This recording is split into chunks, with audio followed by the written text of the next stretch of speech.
ప్రభునందు ప్రియులైన మీకందరికీ యేసుక్రీస్తు ప్రభువారి నామంలో శుభవందనాలు తెలియజేస్తూ ఉన్నాం. దైవజనులు బ్రదర్ భక్త సింగ్ గారి పరిచర్యల నుండి దైవ మర్మములు.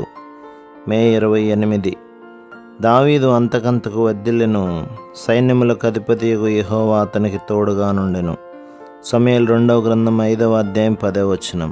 దేవుడు దావీదును హెబ్రోను, సియోను అను స్థలములకు నడిపించి కొన్ని దేవుని నియమములను అనుసరించుట ద్వారా తాను వ్యక్తిగతముగాను సమాజముగాను కోల్పోయినదంతటిని ఎలాగూ సంపాదించుకొనగలిగినో మనము చూచితిమి.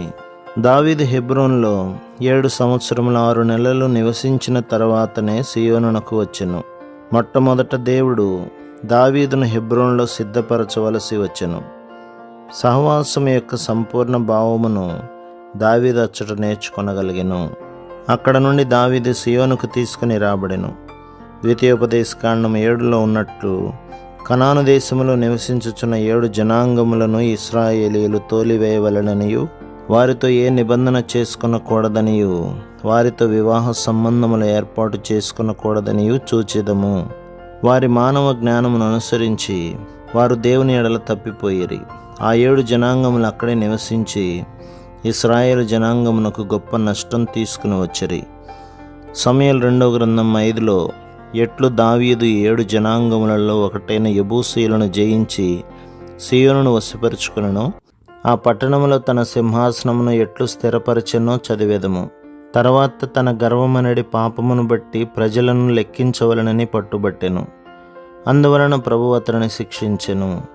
తరువాత ప్రవక్త ద్వారా తనకివ్వబడిన ఆజ్ఞ ప్రకారం అరౌనా కళ్ళమునకు దావీదు వెళ్ళెను. అక్కడ దేవునికి ఒక బలిపీఠం కట్టుట ద్వారా మందిరము కొరకైన స్థలమును కనుగొనెను. సియోను విషయమైన మొదటి నియమం ఇదే.